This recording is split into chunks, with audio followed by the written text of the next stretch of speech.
What's your favorite episodes? It's Requested Reads. My name's Jess, My name is Hannah. and we have now read Big Swiss by Jen Beagin.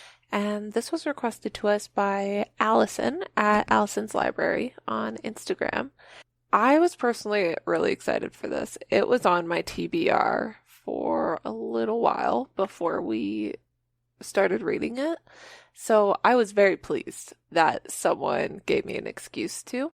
Before we get started, shall I share a little description? Yeah, that'd be fantastic. Okay. So this is from Goodreads. This book is about Greta, who lives with her friend Sabine in an ancient Dutch farmhouse in Hudson, New York. The house is unrenovated, uninsulated, and full of bees. Greta spends her days transcribing therapy sessions for a sex coach who calls himself Ohm. She becomes infatuated with his newest client, Repressed, married woman, who she affectionately refers to as Big Swiss. One day, Greta recognizes Big Swiss's voice in town, and they quickly become enmeshed. While Big Swiss is unaware Greta has eavesdropped on her most intimate exchanges, Greta has never been more herself with anyone. Her attraction to Big Swiss overrides her guilt, and she'll do anything to sustain the relationship. Yeah. Yeah. It was something. I cannot say that I agree that I was glad that somebody requested this.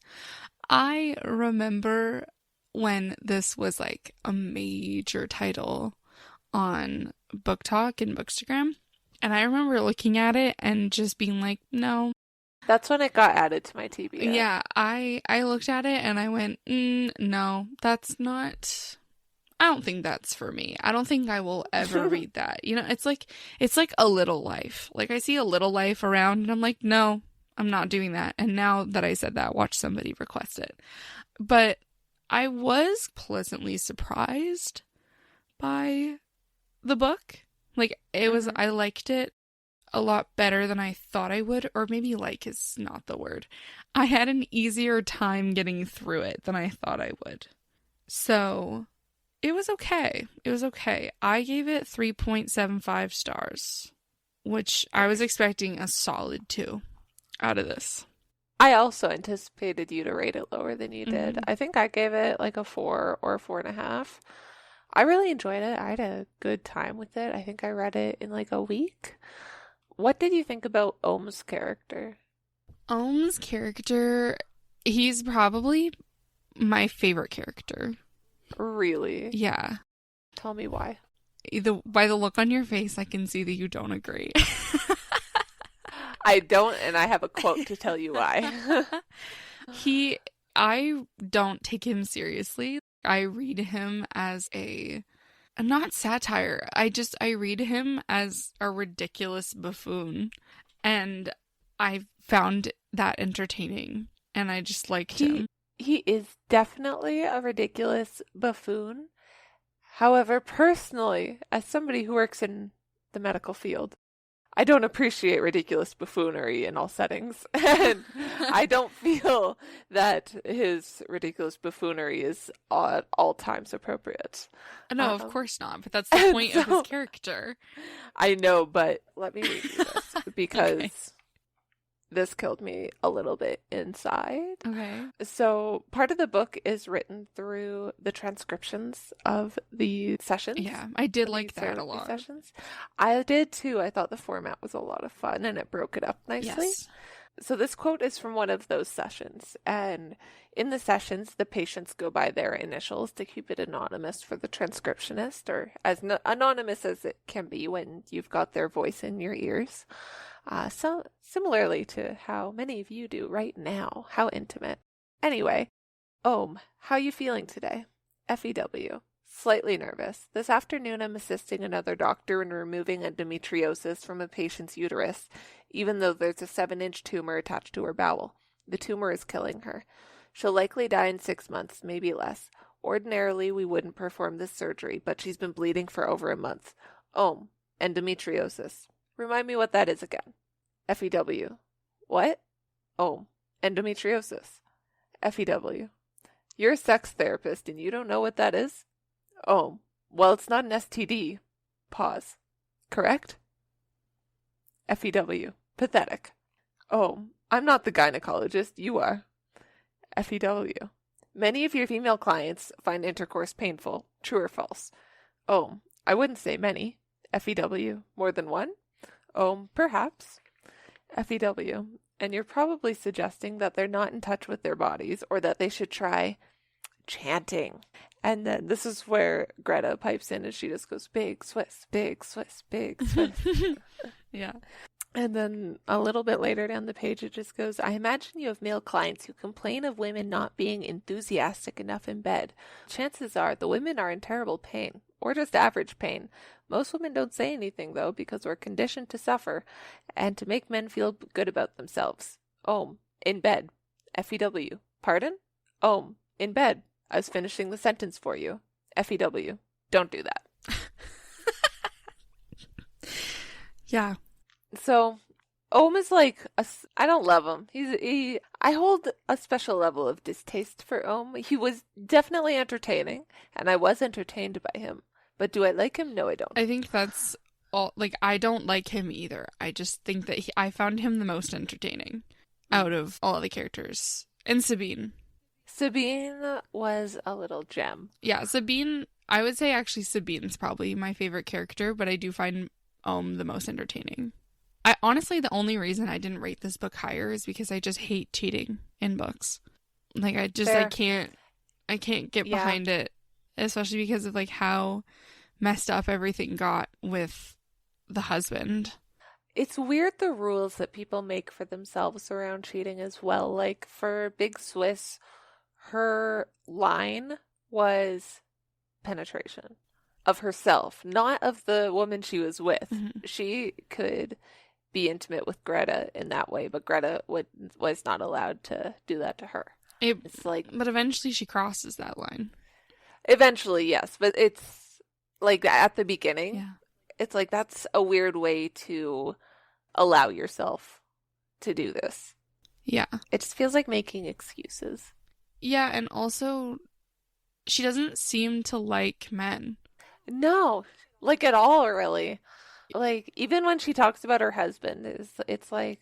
She's like, he's nice enough. It's like, that's not a reason to marry someone. Like, yeah. Like you've just wasted someone's life when you don't even really want. I don't like Big Swiss. No, I think Big Swiss in herself, she thinks she's more righteous than she is. Yeah. I do like some of her philosophies and how she's very straight to the point, and she's very... I identified with her on how she sort of just handles shit. Like, she just moves forward. Especially because there was one point where she was talking about when she got attacked, and she said something along the lines of, it's just a thing that happened to me. It's not a part of who I am. Do you have that written down? I sure do. That's great, because I don't. Yep. So this is another part of one of the sessions that you're referencing, and it goes, FEW, I don't use what happened to me as an excuse. An excuse for what? FEW, laziness or inertia. I don't use it to explain my own rage or aggression. I'm not attached to my suffering. I'm not attached to what happened to me. I don't believe it explains everything about me because I haven't made it part of my identity. I'm a worker, not a wallower. I would never call myself a survivor. I'm not one of these trauma people.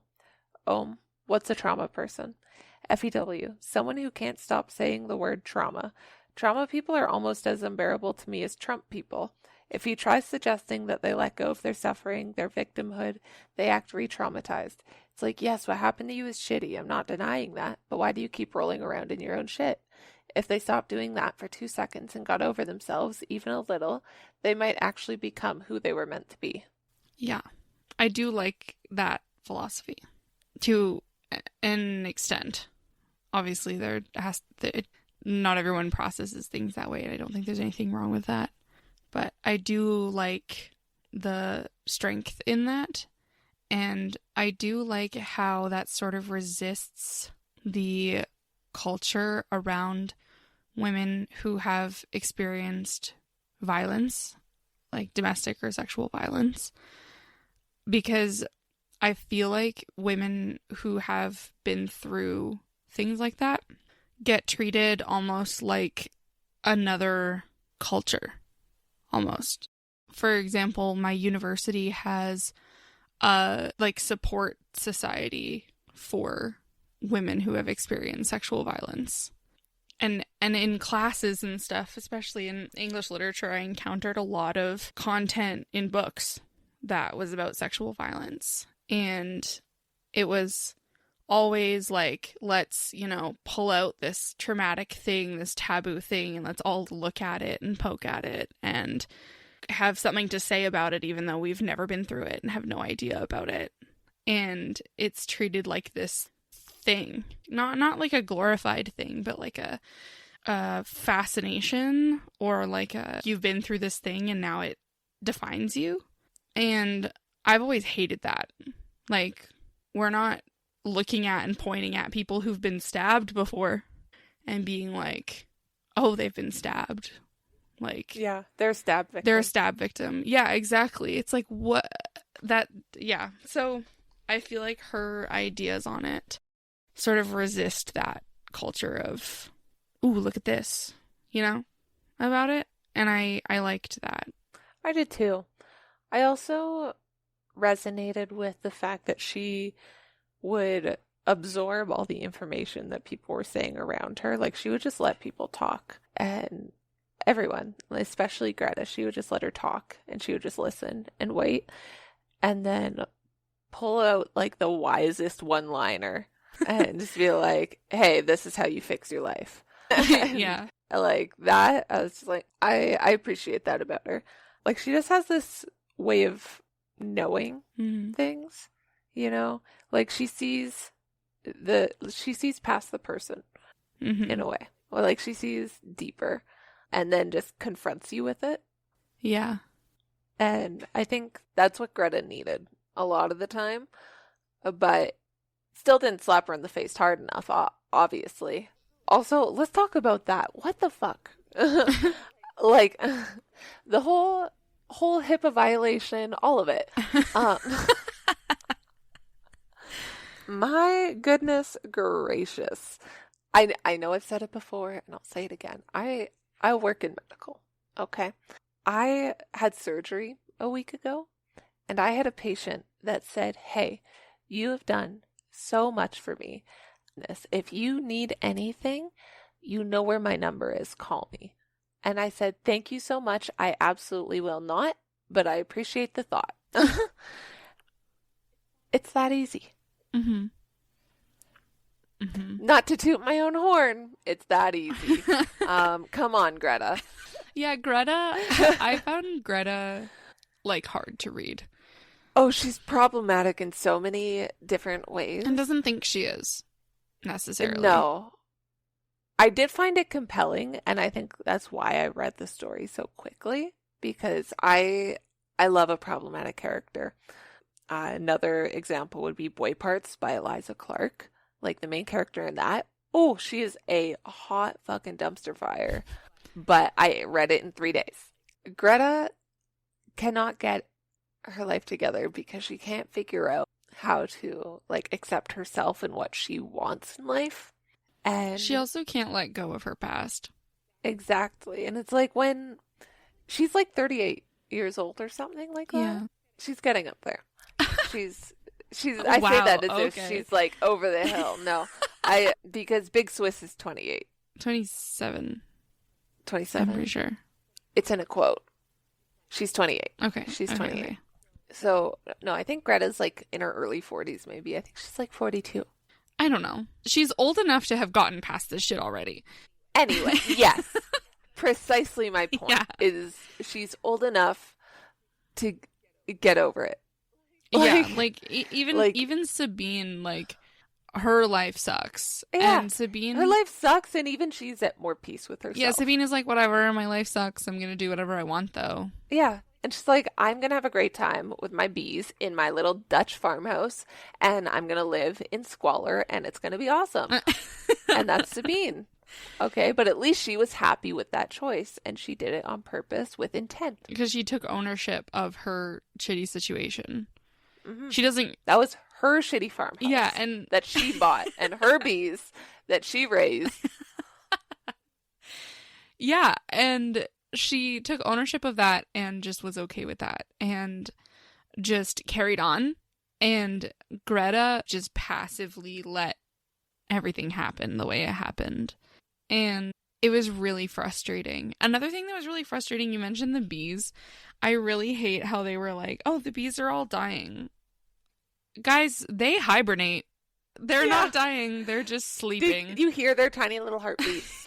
And then when they put all of the raid in the nest, and because the hornets were there, and then the bees came back, and then they just went, oh, but we raided the nest like a month ago.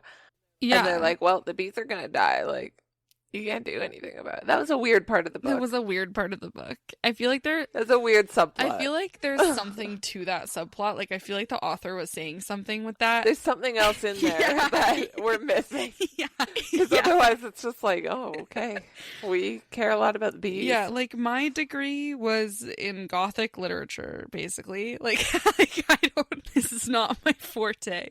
Okay? 16th, 17th, 18th century literature, I got you. Okay? But this contemporary shit, I can't. Like, I'm so sorry. Like, I have nothing for you on that. Normally I can English major my way through it and I can figure it out, but like, this is like the one book that I feel like it went over my head a little bit. And that's kind of a cool feeling because that doesn't happen to me that often after all of the like close reading skills drilled into me for the last 7 years of my life.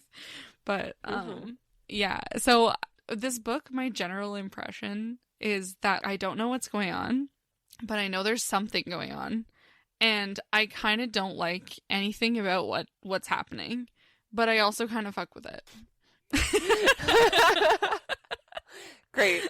3.75 stars. Big Swiss by Jen Beagin, everybody. Yeah, I don't know what's happening. Like, I don't. Oh. Like, I... It's going to be a great soundbite.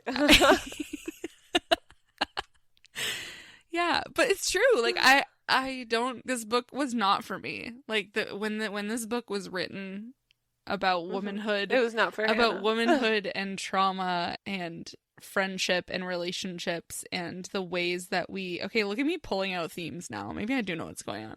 The way that relationships can both lift you up and also poison things. When all those things were put onto the page, it was done in a way that was not for me. Like, not for my type of being a reader. But I can tell that that's what's happening. I'm just like I'm just a little baffled. You know? Period. And that's okay. We're allowed to be baffled sometimes. Like, love Sabine. Ohm's really entertaining. Hate both of the main characters. The weird crush she has on Sabine's son is, like, really upsetting. Yeah, that's just problematic. Like, you're old enough to be his Again. mother. Like, you're literally friends with his it. mother. Like, You're fetishizing yeah, it. it's gross. Like, what? Yeah, and then the weird deal that Ohm makes with Greta at the end where he's like, hey, I won't report you to the police, but you need to get therapy, and because you're scared, you can do your first 3 sessions with me, and then I'll refer you to someone else. I would not want to have therapy with that man after transcribing so many of his other sessions. Well, I feel like that would be real weird. the idea was to transcribe her own session. And, like, I get that, but I don't know. It seems like a weird punishment for the crime. Like, I can see the logic of it. He was being compassionate to her, I think. Yeah. But it was still odd. I would have felt weird if I were Greta. Yeah, she did But I know feel that weird, was the I'm point. pretty sure. I know it was the point. She did feel weird, I'm pretty sure. But it was like, well, it's this or jail, so... Yeah. Yeah. And then the way that Big Swiss found out, but then ended up being sort of fine with it. Though, yeah, because it's like the way that she confronted her, I believe, was also through a recording of one of the sessions. Yeah. Where she basically just went, Greta, I know you're fucking listening. Mm-hmm. And that was yikes. But yeah, she said something like, if you apologize or something, like, it, I don't know. I'm pulling up my Kindle. I can see that. Yeah, I gotta get the source. This is when Big Swiss confronts Greta in her bedroom. Oh yeah, the spanking. Which was also a choice. Yeah, the spanking. Yes, exactly. Yeah.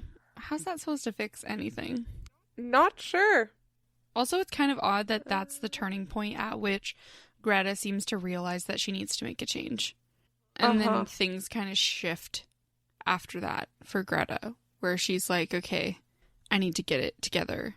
And she starts finding enjoyment in life out of the small things in life that had been there the whole time that she just wasn't seeing because she wasn't living. She was missing out on everything because she was sad, and she was choosing to be sad. And I read this book, this philosophy / psychology book, about how there's this idea that people only hold on to things because it serves them in some way.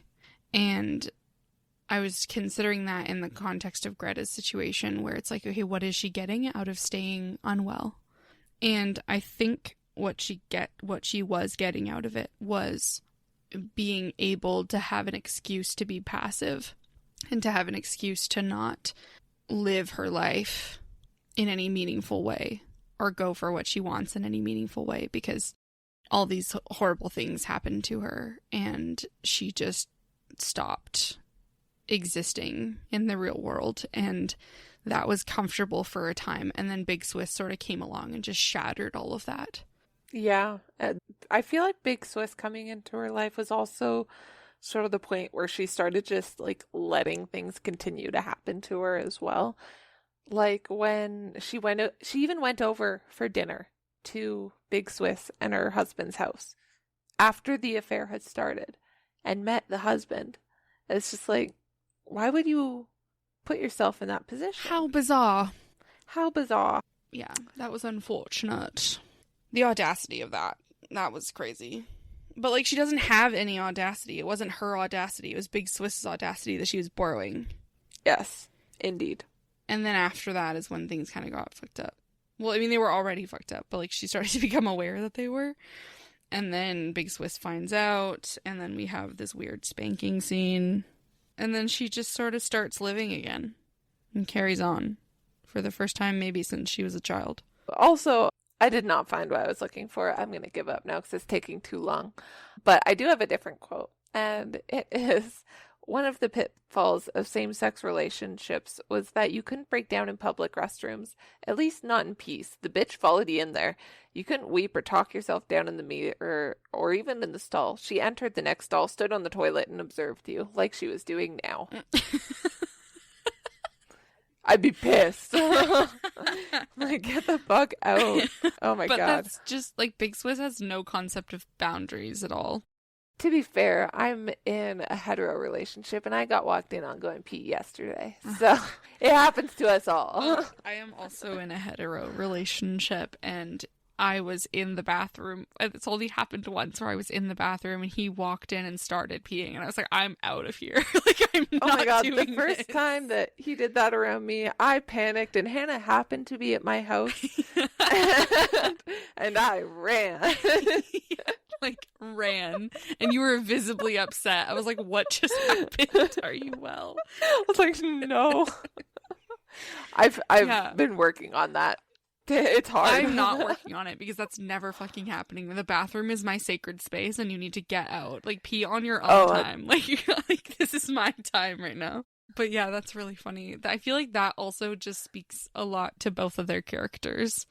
Like, yeah. Big Swiss this is kind of connects to what I was saying earlier about how Big Swiss is so, like, abrasive and doesn't have boundaries or concepts of, like, social norms or anything. She sort of just does whatever she wants at all times.